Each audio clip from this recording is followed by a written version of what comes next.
তার শেষ সীমা যেখানে ছিল সেই পর্যন্ত হযরত মূসা আলাইহিস সালাতু ওয়াস সালাম চলে গিয়েছে, গিয়ে দেখে আল্লাহর এক বান্দা সবুজ শ্যামল প্রাকৃতিক জায়গার মধ্যে অবস্থান করতেছে।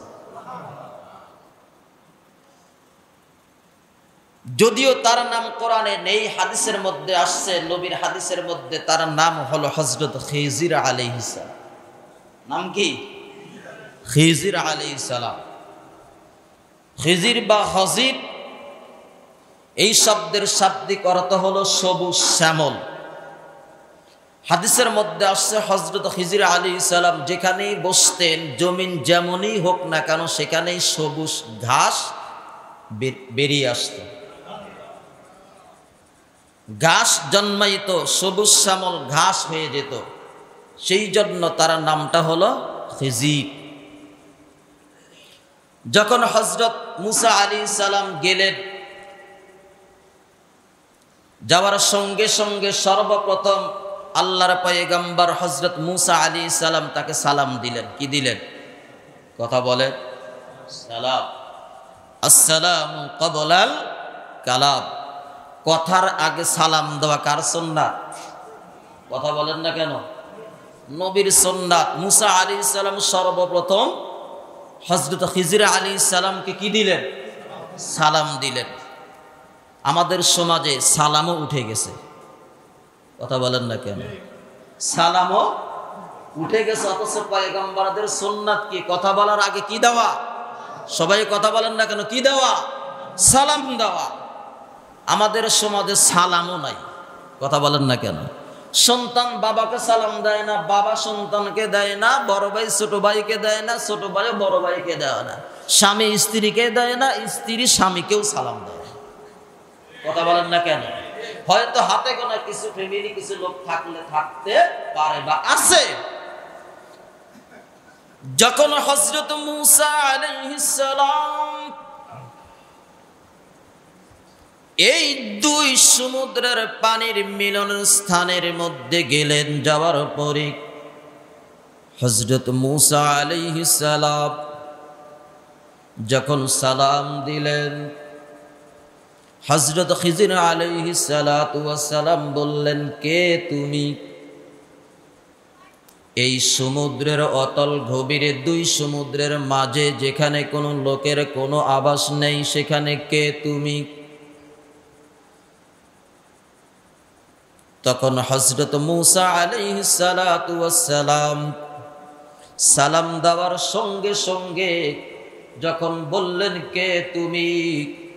এবার খিজির আলাইহিস সালাম বুঝতে পারলেন, তুমি মূসা, এই জামানার পয়গম্বর।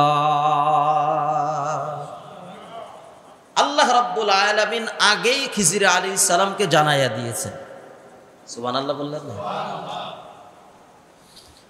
যখন খিজির আলাইহিস সালাম জানতে পারলেন এই জামানার পয়গম্বর তুমি মূসা, যে তুমি এখানে, এবার মূসা আলাইহিস সালাম বললেন, আমি আপনার কাছ থেকে কিছু ইলম শিখতে এসেছি।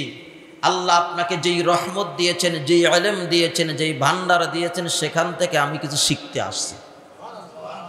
কি সুবহানাল্লাহ বলবেন না? আমি কিছু শিখতে আসছি। এবার হযরত খিজির আলাইহিস সালাতু ওয়াস সালাম বললেন, আমার কাছ থেকে তুমি শিখতে আসছো, আল্লাহ তাআলার যে ইলমের ভান্ডার আছে, সেই ইলমের ভান্ডার থেকে আমাকে আর তোমাদেরকে অল্প কিছু দিয়েছে, তুমি সেখান থেকে কিছু শিখতে আসছো? হ্যাঁ, আমি সেখান থেকেই কিছু শিখতে আসছি। ঠিক আছে, তুমি শিখতে আসছো, তবে ভালো কথা, তবে তুমি আমার সাথে থাকতে পারবা। আমার সাথে কথা বলে, আমার সাথে থাকতে পারবা না, কারণ তোমার এই পরিমাণ ধৈর্য নাই যে তুমি আমার কাছে থেকে তুমি কিছু শিখবা। আমি জানি তোমার ধৈর্য নাই, তুমি শিখতে পারবা। তুমি শিখতে পারবা? মূসা আলাইহিস সালাম বললেন, না, আমি শিখতে পারবো, আমার ধৈর্য আছে, পারবো। কারণ না, তুমি পারবা না, আমি জানি তো তুমি পারবা না। বারবার বলার পরে খিজির আলাইহিস সালাম বললেন, তাহলে আমি যা কিছু করব সামনে কোনো প্রশ্ন করতে পারবা না। আমি সামনে যা কিছু করব, কথা বলে, কোনো প্রশ্ন করতে পারবা না, চুপচাপ একেবারে অঙ্গীকারবদ্ধ, প্রতিশ্রুতি, ওয়াদাবদ্ধ, আমি কোনো কিছু করব না। ঠিক আছে। এবার হযরত মূসা আলাইহিস সালাম তার সফর সঙ্গী খিজির আলাইহিস সালামকে সঙ্গে নিয়ে তিনজন যাত্রা করলেন। সামনে সমুদ্র, নদী, নদীর পারে যখন গিয়েছেন সেখানে জেলেদের একটা নৌকা ছিল। হযরত খিজির আলাইহিস সালাম তার সফর সঙ্গীদেরকে সঙ্গে নিয়ে যখন গিয়েছেন, জেলেরা খিজির আলাইহিস সালামকে চিনতে পেরেছেন। চেনার কারণে নৌকা দিয়ে নদী পার হচ্ছেন, কিন্তু তার কাছ থেকে কোনো ভাড়া নিলেন না। যখন নদী পার হয়ে শেষ নামবেন এমন সময় একটা টুকরা দিয়ে বা কাঠের টুকরা দিয়ে বা এরকম ভাবে কোরাল দিয়ে সেই নৌকার একটা তক্তা খুলে দিলেন, ফুটা করে দিলেন, ছিদ্র করে দিলেন, আর নৌকাটা সঙ্গে সঙ্গে ডুবে গেল। কি গেল? কথা বলেন, ডুবে গেল। মূসা আলাইহিস সালামের বিষয়টা দেখে আর সহ্য করতে পারলেন না, যে আর নৌকার ভাড়া পর্যন্ত নিল না, বিনা ভাড়ায় আপনার সহ আমাকে পার করে দিল, আর আপনি এতটাই খারাপ যে পার হওয়ার সাথে সাথে নৌকার তক্তা খুলে দিলেন, নৌকাটা ডুবে গেল। এই কাজটা তো আর, কথা বলেন, ভালো দেখা গেল না, সেজন্য আর চুপ থাকতে পারলেন না। এবার খিজির আলাইহিস সালাম বললেন, আমি না তোমাকে বলছিলাম তুমি ধৈর্য ধরতে পারবা না? এবার হযরত মূসা আলাইহিস সালাম খুব কাকুতি মিনতি, না আর হবে না, যা হবার হয়ে গেছে, এবার ক্ষমা সুন্দর দৃষ্টিতে দেখেন। তাহলে ঠিক আছে, সামনে চললেন। যাইতে যাইতে যাইতে যাইতে দেখে এলাকার কিছু যুবকেরা, অল্প বয়সের কিছু বালকেরা খেলাধুলা করতেছে। হযরত খিজির আলাইহিস সালাম সেই বালকদের মধ্য থেকে একটা বালককে মেরে ফেললেন, হত্যা করে ফেললেন। মূসা আলাইহিস সালাম দেখেন, পূর্বে তো নৌকা ছিদ্র করে দিছে, এখানে এক বালককেই শেষ করে দিল, হত্যা করে দিল। এবার আরো বিষয়টা নিজেকে সামলাইতে পারলেন না। আপনি কি করলেন? ছোট বালক খেলাধুলা করতেছে, আপনি ডেকে এনে তাকে হত্যা করে ফেললেন। কাজটা কেমন করলেন? এটা কি ভালো হলো? এবার খিজির আলাইহিস সালাম বললেন, আমি না আপনাকে আগেই বলছিলাম, আপনি ধৈর্য ধরতে পারবেন না, ভুল হয়েছে, আর সামনে হবে না, এবার মতো ক্ষমা। সামনে চলতেছেন, যাইতে যাইতে দেখে দূরের রাস্তা, পেটের ক্ষুধা, পানির তৃষ্ণা, পিপাসা হয়ে গেছে। এক লোকালয়ে চলে গিয়েছেন এলাকার মধ্যে। যাবার পরে হযরত খিজির আলাইহিস সালাম তাদের কাছে পানি চাইলেন, খাবার চাইলেন, যে আমাদের পেটে অনেক ক্ষুধা, একটু পানি পান করানোর ব্যবস্থা করেন। কিন্তু পানি কেহই দিল না। পানির তৃষ্ণা, পিপাসা, কাতর। হঠাৎ করে দেখে একটা সামনে একটা বড় একটা ওয়াল, প্রাচীর পড়লো। এই দেওয়ালটা পড়ে যাচ্ছে। হযরত খিজির আলাইহিস সালাম গিয়ে হাত দিয়ে সোজা করে দিলেন। সুবহানাল্লাহ বলুন না। তো মূসা আলাইহিস সালামের রাগ ধরে গেছে, একটু পানি দিল না। এত ক্ষুধা, এত পানির পিপাসা, কাতর, তৃষ্ণা, একটু পানি চাইলাম, এক গ্লাস হলেও তো দিতে পারতেন, দিল না। আপনি বিনা পারিশ্রমিতে এদের দেওয়ালটা সোজা করে দিলেন, কাজটা কেমন? এবার খিজির আলাইহিস সালাম বললেন, স্টপ, আর তোমাকে নিয়ে সামনে যাওয়া যাবে? কথা বলেন, আর সামনে যাওয়া যাবে? এবার হযরত খিজির আলাইহিস সালাম বললেন, আমি 3টা কাজ করেছি, 3টা কাজের ব্যাখ্যা আমি তোমাকে দেব। আমি আগেই ওয়াদা দিয়েছিলাম কোনো কথার উত্তর, কোনো কথার প্রশ্ন করতে পারবে না। তুমি যেহেতু ধৈর্য ধরতে পারো নাই, সেজন্য সফর আর সামনের দিকে হবে না, এখানেই শেষ। এবার আসো, আমি 3টা জায়গায় 3টা কাজ করেছি। কেন করেছি এবার শোন। নাম্বার 1, আমি যখন এই নৌকা দিয়ে পার হলাম, পার হওয়ার সাথে সাথে আমি এই নৌকার একটা তক্তা খুলে দিয়েছি। কেন? এই একটু পরে একজন জালেম শাসক আসবে। জালেম শাসক এসে এই নদীর মধ্যে যেই নৌকাগুলো ভালো, সেই নৌকাগুলো সে জব্দ করে নিয়ে যাবে। কিন্তু এই জেলেদের একটা মাত্র তাদের উপার্জন, এখান থেকেই এই নৌকা দিয়ে কিছু মাছ শিকার করে, এর মাধ্যমে যা কিছু তারা টাকা পয়সা অর্থকরী পায়, সেগুলো দিয়ে তারা ফ্যামিলি এদের জীবিকা নির্বাহ করে। এখন যদি ওই জালেম বাদশাহ এসে দেখতো এই নৌকাটা নিখুঁত, তাহলে নিয়ে যেত, তাহলে তো আর তারা এই নৌকার মাধ্যমে আর কোনো কিছু উপার্জন করতে পারতো না, তারা ফ্যামিলিও চালাইতে পারতো না।